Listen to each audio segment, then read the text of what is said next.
दोस्तों नमस्कार, मैं आपका दोस्त रामधारी सिंह स्वागत करता हूं आपका आपके ही यूट्यूब चैनल विचित्र भारत में। दोस्तों आज मैं आपको कोई भूमिका नहीं बता रहा हूं, आपको जो भी दिखाई देगा वो एकदम लाइव दिखाई देगा। दोस्तों ये बहुत ही सुंदर, प्राकृतिक, ऐतिहासिक, धार्मिक और क्रांतिकारी जगह है। आप चलिए मेरे साथ और देखिए यहाँ के नज़ारे। और बहुत सुंदर जगह है। ये मध्य प्रदेश के पन्ना डिस्ट्रिक्ट में आता है। दोस्तों यहाँ से शुरू होती है हमारी ये ऐतिहासिक यात्रा। दोस्तों ये सामने आप प्रतिमा देखिए, ये हमारे क्रांतिकारी स्वतंत्रता सेनानी चंद्रशेखर आज़ाद जी की प्रतिमा लगी हुई है। दोस्तों 4 सितंबर 1929 को चंद्रशेखर आज़ाद जी के नेतृत्व में क्रांतिकारियों ने एक गुप्त बैठक यहाँ की थी और उस बैठक में ये निर्णय हुआ था कि वो क्रांतिकारी ब्रिटिश प्रशासन को उखाड़ फेंकेंगे, ऐसी योजना यहाँ पे बनाई गई थी।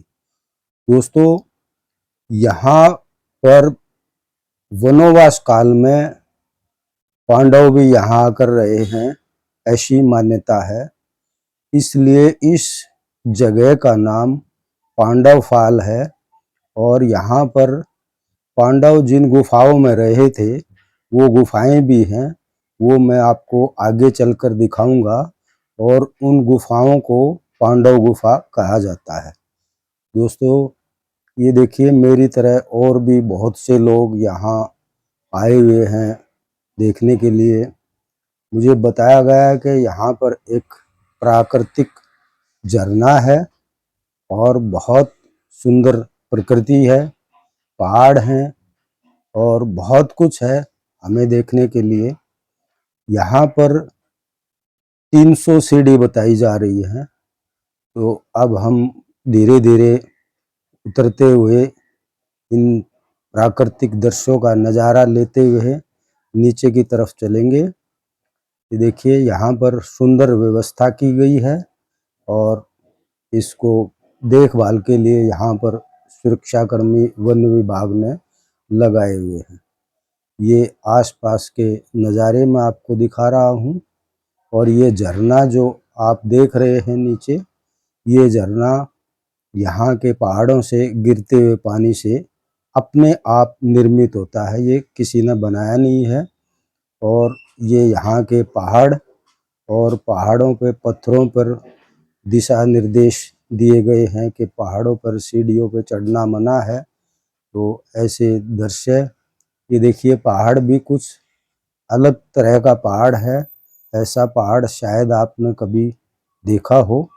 दोस्तों यहाँ पर खड़े होके देखने से ये जो झरना बनता है वो झरना बिल्कुल हमारे इंसान के हृदय जैसा यानी दिल जैसा आकार का बनता है। मैं और नज़दीक से दिखा रहा हूँ, ये देखिए बिल्कुल दिल जैसे आकार का ये झरना। आप इसको प्रकृति का या पहाड़ का हृदय भी कह सकते हैं। बहुत सुंदर दृश्य, ये ऊपर से आता हुआ पानी और नीचे झरना और पास में प्रकृति, इससे सुंदर और क्या हो सकता है। ये जितनी भी पेड़ पौधे आपको दिखाई दे रहे हैं, ये जड़ी बूटियां हैं और इनमें से जो भी पानी झर के इस झरने में इकट्ठा होता है वो एक तरह से औषधि का काम करता है। बहुत से लोग इसी पानी को पीते भी हैं और अपने साथ भर के बोतल वगैरह में अपने घर लेके जाते हैं। वो इस पानी को पवित्र, शुद्ध और औषधि के रूप में इसका प्रयोग करते हैं। ये चलिए और मैं आपको नीचे की तरफ लेके जा रहा हूँ।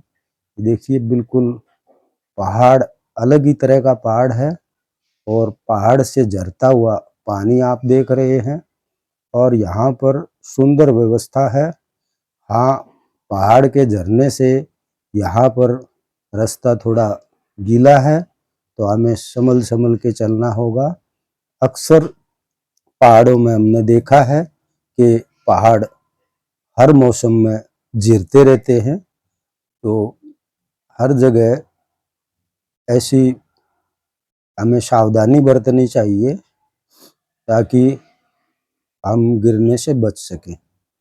ये देखिए वो झरना जो दिल के आकार का है और मैं इसको और आगे से दिखाऊंगा। ये सीढ़ियाँ नीचे की तरफ जाते हुए और मैं आपको बिल्कुल उस झरने के पास लेके चलूँगा। और ये देखिए वो झरना फिर से मैं दिखा रहा हूँ आपको। आगे जाके पीछे से झरना कैसा गिरता है, उसका व्यू बहुत अच्छा है। और ये प्रकृति और चलने के लिए सीढ़ियाँ, और ये हम नीचे की तरफ जाते हुए पहाड़ आप देखिए। ये अलग तरह का पहाड़ है। कई तरह के पहाड़ आपने देखे होंगे। किसी किसी के अंदर बिल्कुल पत्थर ही पत्थर होता है, किसी के अंदर मिट्टी और पत्थर दोनों होते हैं। जिसमें मिट्टी और पत्थर दोनों होते हैं तो वहाँ पर पेड़ पौधे भी उगाते हैं। तो ये वैसा ही पहाड़ है। देखिए मेरी तरह और भी बहुत से लोग यहाँ पर पिकनिक के लिए आए हुए हैं, अपने परिवार दोस्तों के साथ घूमने के लिए। इससे सुंदर और क्या हो सकता है कि आप प्रकृति की गोद में पहाड़ के नज़ारे देखें और एक सुंदर सा झरना आपको दिखाई दे, तो उससे सुंदर और क्या हो सकता है। आइए मैं आपको और नीचे की तरफ लेके जा रहा हूँ और ये साथ साथ में आपको आसपास के दृश्य भी दिखा रहा हूँ ताकि आप इस यात्रा का पूरी तरह से आनंद ले सकें। लगभग 300 सीढ़ियाँ यहाँ बताई गई हैं, हो सकता है उससे कुछ ज़्यादा भी हों, ऐसी कोई मैंने गिनती नहीं की है।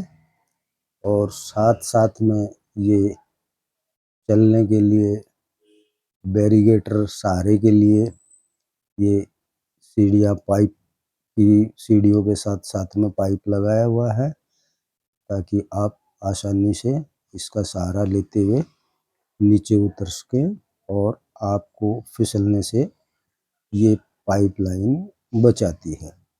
ये बिल्कुल आ गए हम झरने के पास और अब मैं आपको झरना और करीब से दिखाऊंगा ताकि आप उसका और बढ़िया तरीके से आनंद ले सकें। यहाँ पर कुछ ज़्यादा बदलाव नहीं किया है, जैसी प्रकृति है जैसा पहाड़ है वैसा ही रखा है। बस आने जाने के लिए लोगों के लिए रास्ता बनाया है और ये साथ साथ में पाइप लगाए हुए हैं। दोस्तों, जंगल में रहने वाले लोग हम शहरी लोगों से ज़्यादा जल जंगल और ज़मीन को समझते हैं, इसलिए वो प्रकृति के साथ छेड़छाड़ नहीं करते। ये अच्छी बात है ताकि हम प्रकृति को उसके सही रूप में देख सकें, इसलिए उसके साथ कम से कम छेड़छाड़ की जाए उतना ही बढ़िया है। ये दोस्तों मैं बिल्कुल आ गया हूँ झरने के पास और ये देखिए झरना पीछे से कैसे पानी गिर रहा है। और ये झरना प्राकृतिक झरना है और ये देखिए हिदायतें लिखी हुई हैं, पानी में ना जाएं। और ये पानी जहाँ से इकट्ठा होकर आगे की तरफ बहता है वो दृश्य है। और अब और आगे की तरफ हम चलते हैं ताकि मैं इस पूरे झरने का दृश्य आपको दिखा सकूं। ये देखिए यहाँ पर बिल्कुल पानी पत्थरों से ऐसे ही टकराता है जैसे समुद्र में टकराता है, बस समुद्र का आकार बड़ा होता है और झरने का आकार छोटा है, लेकिन स्वरूप इसका भी वही है जो समुद्र वाला है। ये देखिए पत्थर यों के यों रखे हुए हैं, कोई इनके साथ छेड़छाड़ नहीं है। और आप चाहें तो इन पत्थरों पे भी बैठ सकते हैं, लेकिन ज़्यादा ऊपर जाना मना है क्योंकि पहाड़ में फिसलन होती है, तो आप गिरने से बचें। ये देखिए नज़ारा इस झरने का, और मैं आपको आगे लेके चल रहा हूँ ताकि आप और सुंदर दृश्य देख सकें। ये आगे का रास्ता, अब हम आगे की तरफ चलते हैं धीरे धीरे। और ये देखिए बिल्कुल पानी पत्थरों से ऐसे ही टकरा रहा है जैसे समुद्र में टकराता है। दोस्तों अब चलते हैं हम आगे की तरफ। ये जो आप पेड़ देख रहे हैं ये अर्जुन का पेड़ है। इस पेड़ के ऊपर, इसके तने के ऊपर जो आप निशान देख रहे हैं वो रीछ के पंजों के निशान हैं, क्योंकि जंगल में जंगली जानवर बहुत रहते हैं और रीछ पेड़ पे चढ़ने में बहुत कुशल होते हैं। वो ऊपर उनके खाने के लिए या मधुमक्खी के छत्ते या इस पेड़ के ऊपर लगा हुआ कोई भी फल खाने के लिए वो इस पेड़ पर चढ़ते हैं। ये उनके पंजों के निशान हैं। और मैं दूसरे पेड़ पे भी आपको दिखाने की कोशिश करूँगा। ये देखिए इस पेड़ पे कुछ ज़्यादा ही निशान हैं, तो इनसे लगता है कि यहाँ पर रोज़ जंगली जानवर खास करके रीछ आके अपना भोजन करते हैं। दोस्तों ये चलते हैं हम आगे की तरफ। आगे एक छोटा सा कुछ कमरे जैसा बना हुआ है और उसके अंदर का भी मैं दृश्य आपको दिखाता हूँ। ये देखिए बाहर से मुझे बताया गया है कि हंटिंग रूम है। पुराने समय में राजे महाराजा यहाँ आते थे और वो यहाँ पर जंगली जानवरों का शिकार करते थे। मैं इस हंटिंग रूम को अंदर से भी आपको दिखाने की कोशिश करूँगा। अब मैं इसके अंदर जा रहा हूँ। ये इसके बाहर का दृश्य है। ये इसका प्रवेश द्वार है। ये देखिए इसमें आपको ज़्यादातर दरवाजे और खिड़कियाँ नज़र आएंगी, क्योंकि शिकार करने के लिए उन लोगों को, उन राजाओं को या जो भी यहाँ शिकारी आते थे उनको अलग अलग व्यू चाहिए ताकि वो शिकार आसानी से कर सकें। इसीलिए इसके अंदर ज़्यादा से ज़्यादा ये खिड़कियाँ बनाई गई हैं। अब मैं इससे बाहर निकल लिया हूँ। अब मैं आप ये सामने जो देख रहे हैं ये पांडव गुफाएं हैं और ये वो जगह है जहाँ पर वनवास काल में पांडवों ने निवास किया था। ये वही गुफाएं हैं। दोस्तों यहाँ पर गुफाएं क्यों हैं इसके बारे में तो और कोई कारण भी हो सकता है, लेकिन मैं इसका एक बड़ा कारण ये मानता हूँ कि उस समय पानी के स्रोत बहुत कम होते थे, तो पांडव ने यहाँ पर अपनी इन गुफाओं का निर्माण इसलिए किया क्योंकि यहाँ पर ये झरना 12 महीना पानी रहता है इस झरने में, और इंसान को जीने के लिए पानी सबसे ज़रूरी चीज़ है। भोजन वगैरह तो प्रकृति जंगल में हमें प्रकृति दे ही देती है, और दूसरा पानी बहुत ज़रूरी है। ये पहली और बड़ी गुफा है जो आप देख रहे हैं, जिसके अंदर हूँ मैं अभी। अब और ज़्यादा इसके अंदर नहीं जा सकते क्योंकि इसकी जर्जर अवस्था है, और अगर इसके कुछ बंद जैसे कमरे दिख रहे हैं उसमें जाइए। देखिए इसके अंदर जाना खतरनाक हो सकता है क्योंकि इसके अंदर कोई सांप या कोई जहरीला जानवर हो सकता है, इसलिए मैं आपको बाहर से ही दिखा रहा हूँ। ये देखिए ये दूसरी गुफा है और ये गुफाएं आपस में एक दूसरे से कनेक्टेड हैं। एक ये यहाँ पर कुछ कचरा पड़ा हुआ है और ऐसी व्यवस्था है। ये देखिए ये तीसरी गुफा है और गुफाओं की स्थिति अच्छी नहीं है। एक तो बहुत प्राचीन काल की ये गुफाएं हैं और ज़्यादा अच्छा रख रखाव नहीं होने की वजह से भी इनकी कंडीशन अब ऐसी है जो आप देख रहे हैं। ये आगे दोस्तों बाहर, ये बाहर का नज़ारा है। और ये वो तालाब जिसका मैंने जिक्र किया, वो झरना जहाँ पर पांडवों को पानी मिलता था और इसीलिए उन्होंने यहाँ पर अपना निवास स्थान बनाया था। ये मैं आपको चारों साइड से इन गुफाओं को दिखाने की कोशिश कर रहा हूँ। ये गुफाएं, ये झरना, ये सुंदर प्रकृति, और मैंने लगभग यहाँ का दृश्य आपको दिखाया। दोस्तों, अगर आपको वीडियो अच्छी लगी है तो इस वीडियो को ज़्यादा से ज़्यादा शेयर करें और चैनल को सब्सक्राइब करें। फिर मिलते हैं किसी